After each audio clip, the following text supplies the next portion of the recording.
Muy buenas amigos, aquí estoy con otro viernes de denuncia. Les presento la tercera y última parte del programa Zoom Cubano, en el que tratamos sobre el decrecimiento demográfico en Cuba, sus causas y consecuencias. Aquí hablamos de quiénes están emigrando fundamentalmente, quiénes pueden hacerlo y el contenido racial que tiene también esta emigración, que en un momento determinado pudiera dar al traste con la composición racial del país. Bueno, en el programa explicamos quiénes son los que más están emigrando y por qué lo están haciendo.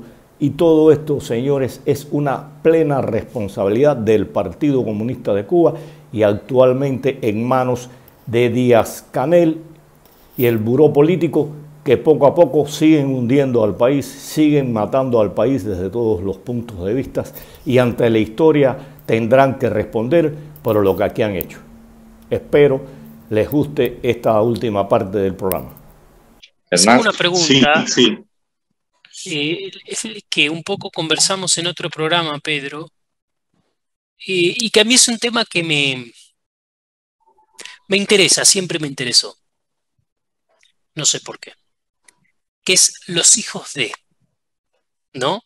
Y no voy a decir ninguna mala palabra, no sean mal pensados. Estoy pensando en los hijos de los dirigentes, en esos jóvenes de, pongámosle, entre 18 y 35 años, que son hijos, bueno, en algún caso nietos ya, de estos grandes dirigentes del régimen del gobierno cubano. Y mi pregunta es, ¿dónde están? Ellos, o sea, ¿también se están yendo? Porque este es el típico ejemplo, les quiero decir, el típico ejemplo de las democracias de medio pelo, vamos a poner así, y me refiero puntualmente a Argentina, pero pasa en otros lados, ¿no? Donde dice, viene algún dirigente con algún discurso medio de izquierda y dice, bueno, la salud pública tiene que ser y es la mejor y qué sé yo, y después sus hijos, por supuesto, tienen medicina privada y cuando tienen algún problema médico se atienden en el mejor hospital privado que pueda haber. O dicen la educación pública es un derecho y la dignidad a través de la educación y no sé qué, y toda su familia va a un colegio privado. Entonces, mi pregunta es, ¿pasa lo mismo con los dirigentes? Es decir, que se llenan la boca hablando de la lucha por la soberanía en Cuba y la independencia y toda esa cosa, pero sus hijos están en Finlandia. Mira, Vamos. tu pregunta. Ajá. No, adelante, adelante, Carlos. Ya. Pedro, perdón, Hernán, responder esa pregunta para mí tiene mucho de especulativo y te voy a explicar. Siempre sobre la alta dirigencia del régimen, sus familias, ha existido un secretismo importante, de modo que el pueblo, el cubano de a pie, muchas veces está ajeno a cómo viven, qué hacen los hijos o ya los nietos de los dirigentes del régimen. Las redes sociales han traído visibilidad y han puesto los reflectores sobre una parte de estos descendientes, y lo que hemos podido ver es que estas personas, vamos a hablar de los jóvenes, ¿no? Estas personas viven vidas al nivel de capitalistas millonarios del primer mundo. Entonces, evidentemente, y aquí voy a especular, tengo que ser sincero, ¿no? Yo no creo que ellos necesiten emigrar. Ellos pueden entrar, salir, traer, exportar, importar. Ellos pueden construir sus discotecas, sus hostales. Ellos pueden invertir en el turismo con Gaesa. Y todo es permitido. Entonces, estas personas no necesitan vivir en otro país. Ellos pueden viajar tener paraísos fiscales, tener propiedades en otros países. ¿Por qué? Porque el mismo régimen, el mismo establishment del régimen se lo permite, y entonces ellos viven estratosféricamente alejados de la realidad del cubano de a pie. Eso es lo que conozco, pero no te puedo dar datos estadísticos precisamente por lo que te decía hace un rato, por el secretismo y la inmunidad con la que quiero poner un ejemplo puntual. Yo tengo un amigo que él hace zapatos, él fabrica zapatos, y él fue a traer un contenedor de materiales desde México hacia Cuba, y juntamente con él traía también un contenedor, un hijo de Fidel. No recuerdo el nombre de cuál de ellos. No sé si era Alexander o Antonio o no sé. No, es Alex. Es Alex. Sí, sí, no recuerdo el nombre. Es Alex Castro. Ajá, no recuerdo, él me lo dijo, pero yo no recuerdo exactamente el nombre. Lo cierto es que lo que a él le demoró meses en sacar ese contenedor del puerto, el hijo de Fidel lo trajo y enseguida se lo dieron. Entonces te das cuenta que estas personas que son hijos de mamá y papá, como decimos acá coloquialmente en Cuba, ellos gozan de ciertos privilegios, ciertas facilidades de las que no gozan los demás mortales que viven, y me refiero a los cubanos de a pie. Entonces hay una desigualdad significativa, que es la expresión del clasismo que por una parte la revolución prometió eliminar. Al final lo perpetuaron con otro nombre, de la cual los hijos y los nietos de esos líderes se han beneficiado durante todo este tiempo, y es parte del fenómeno natural de lo que estamos viviendo acá. Y entonces esas personas no tienen que emigrar, según mi humilde punto de vista. No necesitan emigrar. No, Carlos, tú no especulaste, tú dijiste la verdad. Y voy a partir de una cosa. Cuba está dirigida por una mafia. Eso no cabe la menor duda, por el nivel de vida que se dan, por lo que hacen sus familiares. Y tú estabas hablando de Alex Castro, el que es de confecciones, tiene un taller de confecciones a todo tren. ¿Qué pasa? En la familia Castro hay muchos Alex. Ahora está Alex Castro, un nieto, hijo de no sé quién de ellos, que tiene una de las discotecas más importantes que hay en Cuba. Usted ve en las fotos del hijo en La Habana, en La Habana, sí, en playa.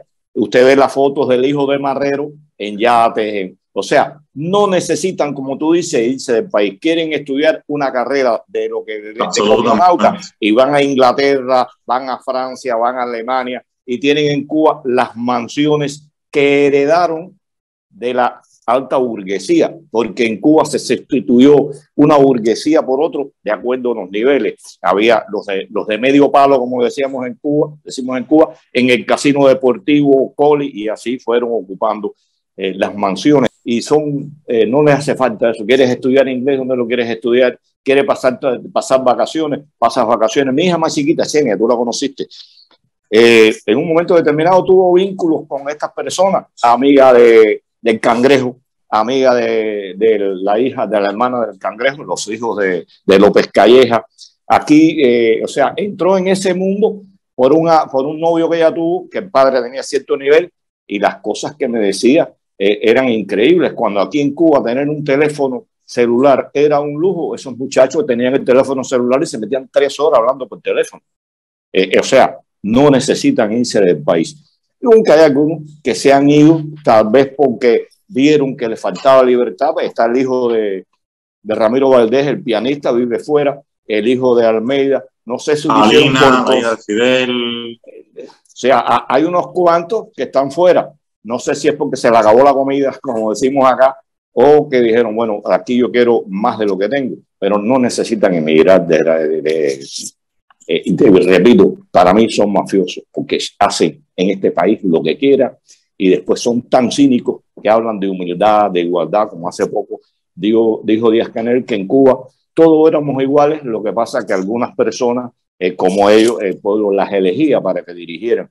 y la ropa que se pone Díaz-Canel es ropa millonaria y relojes de $1000 y pico de dólares. No necesitan los familiares, los hijos y nietos de estos señores irse del país.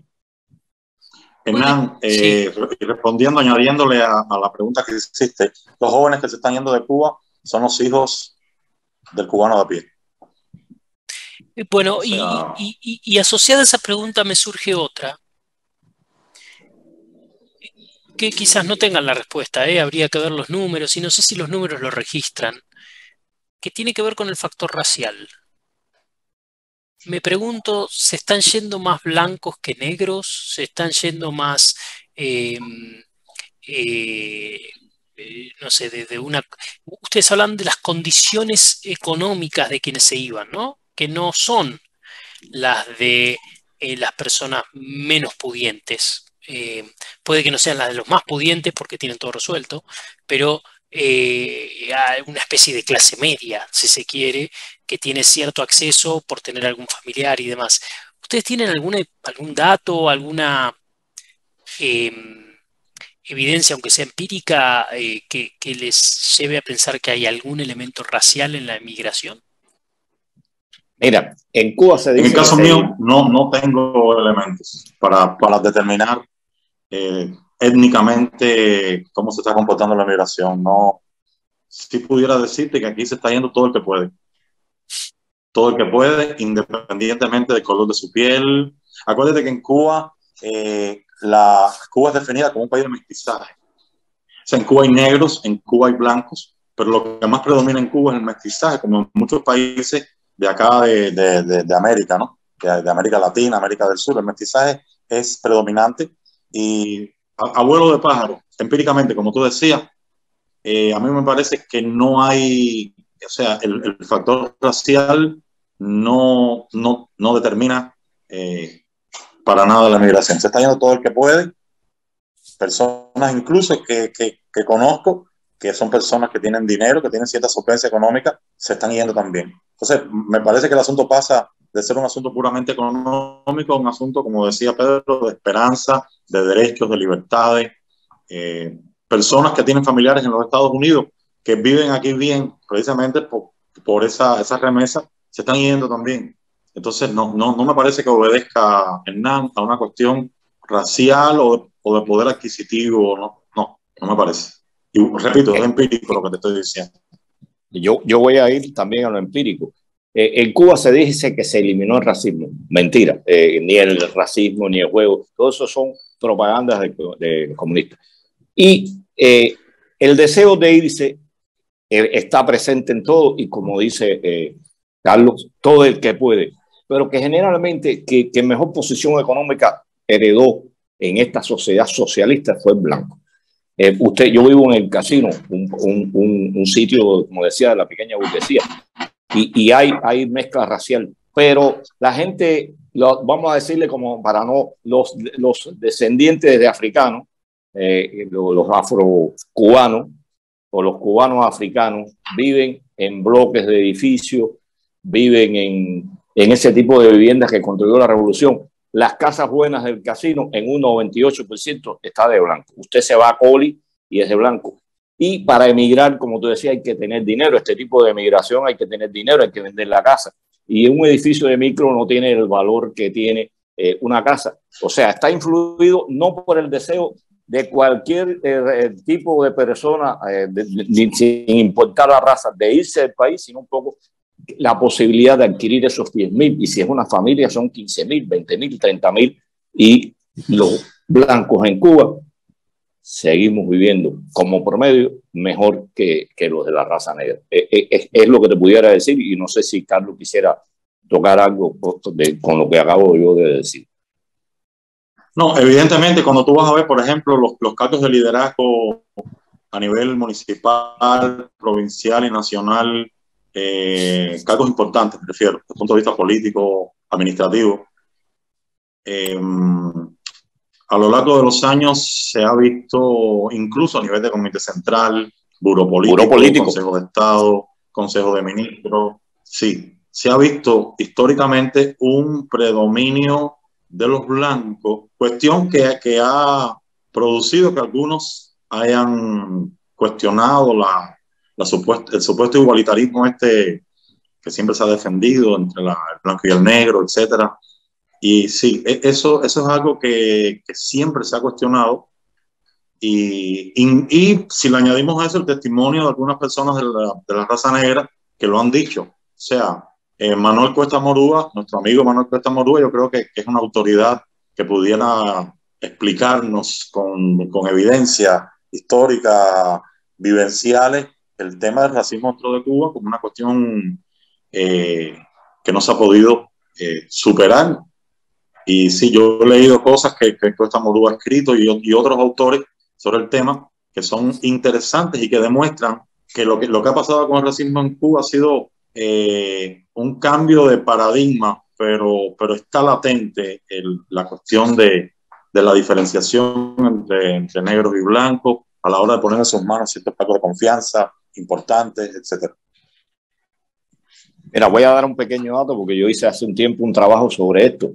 Buró político, entre buró político y consejo de ministros, ahora no recuerdo los números que habían de 17, eran alrededor de 64, solo el 13% eran de la raza negra. Estoy hablando de la élite de la dirección del país, entre buró político y consejo de ministros. Hernán, creo que estamos cortos ya, ¿no? Sí, estamos llegando al final. Me parece muy interesante todo lo que hemos conversado y he aprendido mucho. Me parece que hay, al- al- me parece que hay, o sigo pensando que hay algún tipo de, no sé si planificación o falta de planificación probablemente por parte del gobierno cubano y bueno, no sé si es siempre el mismo gobierno cubano, ¿no? Em, pero, y que claramente es que Carlos mencionaba en un momento el 11J, y pienso, es una bomba de tiempo, ¿no? También, porque uno lo ve claramente en los países desarrollados, donde, claro, el asistencialismo y demás pone una presión extra con las personas de mayor edad, en el uso de hospitales, de servicios sanitarios, de jubilación y demás. Pero en el caso de Cuba tiene que darse más o menos igual, ¿no? En la medida en que los no productivos, digamos, sean más que los productivos, están en un problema. Así que, y esto sumado a lo que hemos hablado tantas veces con Elías Amor, ¿no? De la baja productividad de la economía cubana, producto de las malas políticas económicas, básicamente, nada, generan una situación que hace eh, digamos, una olla de presión que hace que en cualquier momento todo va a volar por los aires, ¿no? Porque se hace un sistema básicamente insostenible. Quizás es algo que en definitiva puede no ser tan malo y puede forzar un cambio que ojalá sea un cambio democrático. Bien, solo nos queda despedirnos, darles las gracias a Carlos Raúl por su participación en nuestro programa e invitarlos al próximo Zoom cubano, donde estaremos hablando de la realidad de nuestro país. Un saludo a todos, hasta la próxima.